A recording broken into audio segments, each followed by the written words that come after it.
Ce qui inscrit Freud aussi dans la ligne de la tradition islamique, c'est l'interprétation des rêves et la recherche du sens caché. En effet, dans la tradition islamique, les rêves ont toujours été considérés comme la voie royale pour accéder au monde du ghaib, au monde de l'invisible. Ce n'est pas sans raison que c'est dans cette même tradition que le plus grand nombre de manuels sur l'interprétation des rêves ont été composés. On y distingue, notamment, 3 sortes de rêves, les rêves Rahmani, les rêves Shayani et les rêves Nafsani qui correspondent à la satisfaction d'un désir inavoué. C'est à cette dernière catégorie de rêves que l'interprétation des rêves de Freud s'est le plus attachée.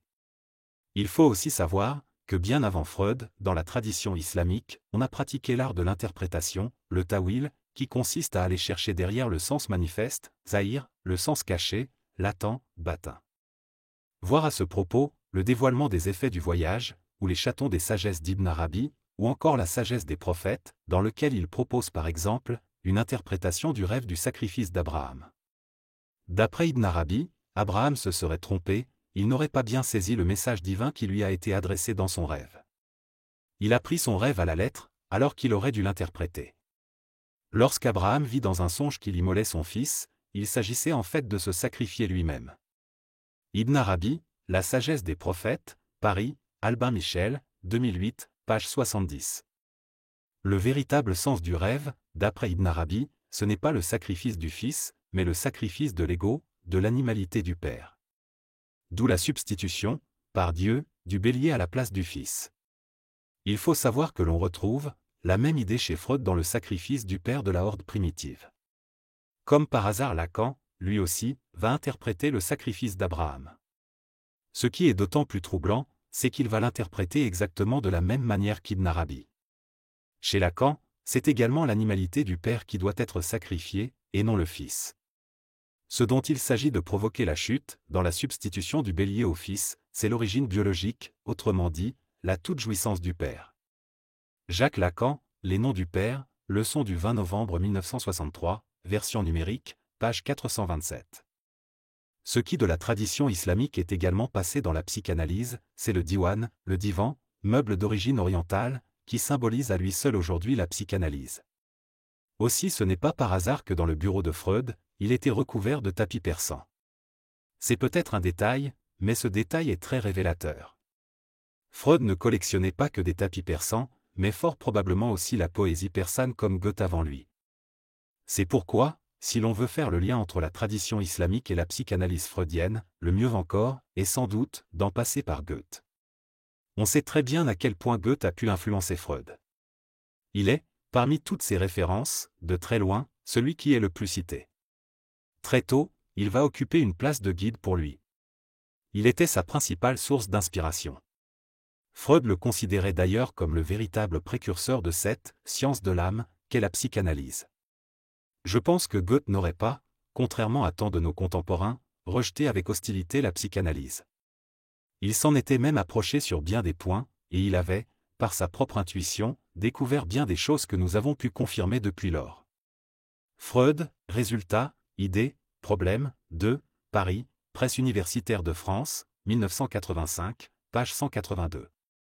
Si l'influence qu'a exercée Goethe sur Freud est bien connue, celle que la tradition islamique a exercée sur Goethe est malheureusement passée inaperçue. On a vite oublié à quel point Goethe a pu admirer la poésie islamique, en particulier celle de Mohammed Shemseddin, dit Hafez, qu'il considérait comme un véritable guide spirituel. C'est d'ailleurs, en hommage au divan d'Hafez, qu'il va composer son propre divan. Hafez était la source principale du divan de Goethe, mais il faut savoir qu'il y a eu aussi Ferdowsi, Anvari, Néami, Sadi, Djami et Jalal-od-Din Rumi.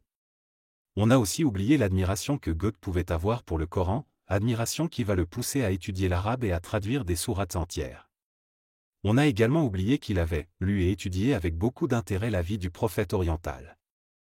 Goethe, Poésie et vérité, Paris, Aubier, 1941, page 403.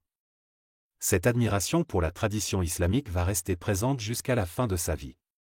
En 1820, dans une lettre à son ami Zelder, il va écrire « C'est dans l'islam que je trouve le mieux exprimer mes propres idées ». Goethe, lettre à Zelter, dans Goethe et l'islam, numéro 33, 1971, page 151. Freud, qui connaissait très bien l'œuvre de Goethe, ne pouvait pas ignorer tous ces auteurs de la tradition islamique, qui avaient tant influencé Goethe. Mais alors, qu'est-ce qui a influencé Lacan? Pour donner l'idée de ce qui a influencé Lacan, on pourrait, encore une fois, citer Rumi, là où l'amour s'éveille, meurt le moi, le sombre despote. Ce passage, on le trouve, non seulement chez Freud, mais il faut aussi savoir qu'on le retrouve aussi chez Hegel, dans son Encyclopédie des sciences philosophiques. Hegel, Encyclopédie des sciences philosophiques 3, Paris, Vrin, 2006, page 369. C'est également ce qui va servir à Lacan de modèle pour concevoir sa première conception de la fin de la cure. La première conception de la conclusion de la cure de Lacan, que l'on trouve dans Variante de la cure type, c'est sans doute à Rumi qu'il la doit, car c'est sur le même modèle que Rumi, le modèle de l'obstacle, du voile narcissique qu'il cadre l'expérience analytique. En tous les cas, c'est bien dans cette mortification du moi, qu'il a trouvé de quoi asseoir l'opération analytique. Il prend son départ de la même source que celle de Freud. Goethe, Hegel, Freud, comme Lacan s'inspire de Rumi. C'est Rumi qui ouvre la voie, et qui constitue une référence commune à Goethe, à Hegel, à Freud et à Lacan, mais ce qui va intéresser plus particulièrement Lacan chez Rumi, c'est la mort du moi pour faire émerger le sujet. En effet, ce que l'on trouve dans Variante de la cure type est exactement similaire à ce que l'on trouve chez Rumi. Cela consiste essentiellement à déconstruire cette fausse croyance en l'autonomie du moi. C'est ce que Lacan appelle la subjectivation de la mort. Jacques Lacan, écrivain, Paris, Seuil, 1966, page 347. Comme chez Rumi, il faut en passer par la mort, il faut mourir à soi-même, pour franchir le voile du narcissisme. Il nous faut savoir comment combattre notre moi, en apparence intelligent et conscient, comment éveiller la partie de nous-mêmes de son sommeil de ce monde. Le plus grand voile qui nous sépare de notre origine est le sentiment d'être un existant indépendant. Jalal-Odeddin Rumi, Matnaoui, La quête de l'absolu, livre 1 à 3, Rocher, 2004, page 17. C'est comme ça que Lacan est amené à concevoir la fin de l'analyse comme une déconstruction du moi, en tant que ce voile de l'autonomie fait écran à la cause. C'est une fois seulement dissipé le mirage de l'autonomie, que l'on peut se mettre en rapport avec la cause, la garantie. Le but de l'analyse est de défaire ce voile narcissique, qui fait obstacle entre la cause et le sujet. L'expérience analytique, comme chez Rumi, est alors constituée comme une régression vers l'origine, vers la vraie cause. Sur ce point, on pourrait citer de nombreux autres mystiques soufis, comme par exemple Ibn Arabi. Mais, on pourrait aussi citer des mystiques chrétiens, comme Maître Écart et Saint Jean de la Croix. D'ailleurs, pourquoi ces deux derniers ont-ils été condamnés? N'est-ce pas parce qu'ils étaient trop proches de la tradition islamique? Quoi qu'il en soit, dès la première conception de l'expérience analytique de Lacan, on trouve donc cette déconstruction des semblants, et c'est tout à fait conforme à la profession de foi de l'islam. Le point de départ de Lacan dans la psychanalyse, nous pouvons donc le référer à l'islam. Car c'est sur la même logique que celle de la profession de foi de l'islam qu'il se base, dès ses premiers pas dans la psychanalyse. Cette méthode qui anime le premier enseignement de Lacan va rester constante. C'est à partir d'elle qu'il opère aussi bien dans son dernier enseignement. Néanmoins, il va le faire d'une manière plus radicale. À cet égard, c'est plutôt l'expérience d'Al-Ghazali qui semble lui servir d'exemple. Pour le comprendre, là, c'est vers Al-Mankid Mina al-Dalal, la délivrance de l'erreur, qu'il faut plutôt se tourner. C'est dans ce texte en effet, qu'Al-Ghazali revient sur la dépression qu'il a traversée et comment il en est sorti. Il explique notamment comment grâce à la profession de foi de l'islam il est parvenu à retrouver la foi, autrement dit, pour lui la guérison du cœur. Al-Ghazali raconte qu'il n'a pu obtenir la guérison qu'à la suite du rejet de toute forme de savoir. C'est une fois seulement la négation accomplie sur les sens, sur l'imaginaire, sur la théologie, sur la philosophie qu'il est parvenu à sortir de la dépression et à retrouver la foi. C'est une fois seulement qu'il est parvenu à faire table rase de tout ce que lui-même pouvait enseigner à Bagdad, qu'il a pu retrouver la voie de la guérison. Il précise notamment que cette voie essentielle n'est pas celle qui procède par le savoir, ou par l'argumentation, mais celle qui procède par la négation et l'anéantissement. C'est une méthode radicale qu'accomplit Al-Ghazali, il rejette tout, il détruit tout, y compris le guide spirituel, le sujet supposé savoir. Il ne croit plus à rien sauf au réel. C'est comme ça qu'il arrive à retrouver la foi, la guérison du cœur. C'est cette méthode-là que l'on retrouve au fondement de la psychanalyse lacanienne. C'est également cette même méthode que l'on retrouve chez Descartes, à la différence que Descartes ne croit plus à rien, sauf au cogito.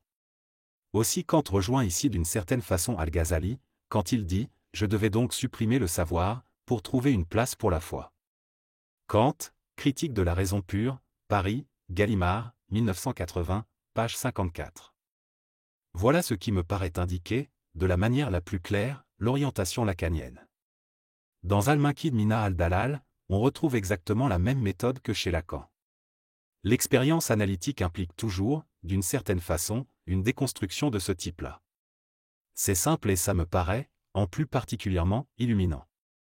Là, au plus simple, on peut voir que l'orientation lacanienne est tout à fait conforme à l'orientation islamique. Par contre, on pourrait croire que c'est Descartes, car Lacan va plutôt mettre en avant l'acte cartésien lui-même, en tant qu'il est un acte. Ce qui nous en est rapporté et dit, c'est précisément à le dire qu'il est acte, c'est de ce point où s'achève une mise en suspens de tout savoir possible, que ce soit là ce qui assure le « je suis ». Jacques Lacan, L'acte psychanalytique, version numérique, séminaire non publié, page 99. Lacan va mettre en avant le cogito, j'ai essayé pour vous de le focaliser autour d'une certaine conception de ce qu'est l'expérience du cogito cartésien. Jacques Lacan, La logique du fantasme, version numérique, Association lacanienne internationale, page 95. Pourtant, on sait bien que ce qui fait la particularité de l'enseignement de Lacan, c'est bien plutôt l'effort de déconstruire le cogito cartésien. Voilà ce qu'il peut écrire par exemple dans La logique du fantasme, car il est bien certain que ce cogito cartésien, ce n'est même pas chose à dire, que de remarquer que je ne l'ai pas choisi au hasard, c'est bien parce qu'il se présente comme une aporie, une contradiction radicale au statut de l'inconscient, que tant de débats ont déjà tourné autour de ce statut prétendu fondamental de la conscience de soi. Mais s'il se trouvait, après tout, que ce cogito se présente comme étant exactement le meilleur envers qu'on puisse trouver, d'un certain point de vue, au statut de l'inconscient. Jacques Lacan, La logique du fantasme, version numérique, Association lacanienne internationale, page 95. Quitte à se contredire, Lacan préfère citer Descartes qu'Al-Ghazali. C'est Descartes qui va occuper le devant de la scène, il va mettre en valeur Descartes, mais il va laisser Al-Ghazali dans l'ombre. C'est pourquoi Descartes semble être ici la référence essentielle, mais ce qui se poursuit plus secrètement, c'est bien plutôt, il me semble, l'expérience d'Al-Ghazali. Le schéma essentiel à partir de quoi Lacan construit l'expérience analytique, c'est un schéma que l'on trouve déjà dans la tradition islamique. C'est sur elle que se fonde l'expérience analytique. Il n'y a pas que Freud derrière Lacan, il y a aussi Avicenne, Averroès, Al-Ghazali et Jalal-Odeddin Rumi. La psychanalyse, pour l'apprécier, il faut d'abord la réinscrire dans une longue histoire. Il faut d'abord reconnaître que les conditions historiques de la psychanalyse ne s'élaborent pas à la fin du XIXe siècle, mais dès le XIIe siècle. C'est que la psychanalyse tient à une très vieille tradition où elle doit être réinscrite. C'est dans la tradition islamique, c'est là où il faudrait replacer le diwan du psychanalyste, et la psychanalyse elle-même. Cette perspective nous donne un autre point de vue sur l'histoire de la psychanalyse. C'est un point de vue différent de celui qui a été diffusé. Mais cet autre point de vue permet de mieux comprendre la psychanalyse et l'enseignement de Lacan.